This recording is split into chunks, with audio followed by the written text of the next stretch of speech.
એક વખત શિવજી અને પાર્વતી બંને વિહાર કરવા નીકળ્યા. આકાશ માર્ગે વિહાર કરતા કરતા આ એમને જોયું તો 3 ગરીબ માણસ બેઠેલા, મા, બાપ અને દીકરો. એટલે પાર્વતીએ કીધું કે હે શિવજી, અમને કોક વરદાન આલો તો આ થોડા સુખી થાય. શિવજી કી હવે વરદાન આપવા જેવું તો નહીં, પણ હવે તું કહીશ એટલે વરદાન આલું છું. શિવ અને પાર્વતી નીચે આવી આ 3ને પ્રસન્ન થયા કે તમે દુઃખી છો, માટે શિવજી કી 3 વરદાન આલું છું. 3ની એક અને એક. તમે જે માગશો એ થઈ જશે. એટલે દરેકને એક એક વચન આલ્યું. હવે આ તો આનંદ આનંદમાં 3 જણા આવી ગયા. હવે આ 60 વર્ષનો જે મા હતો એ કૂવો પાણી ભરવા ગયો. કૂવો પાણી ભરવા ગયો અને એમને એમ થઈ ગયું કે હારું આ 60 વર્ષની ઉંમર હારી નહીં લાગતી. હવે હું તો એવું માગું શિવજી જોઈએ કે હું તો 16 વર્ષની સુંદરી થઈ જાઉં અને ફટાક લઈને સુંદરી થઈ જઈ.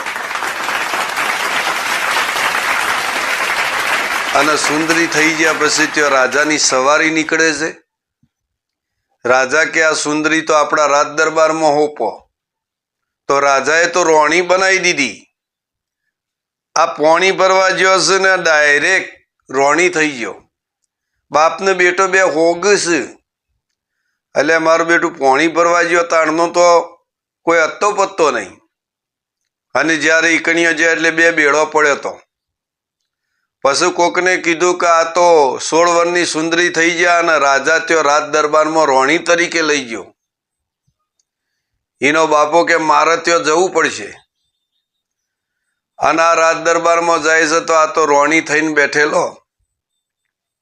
પછી એના બાપાએ વિચાર કર્યો કે વરદાન તો મારી ફાયણે છે.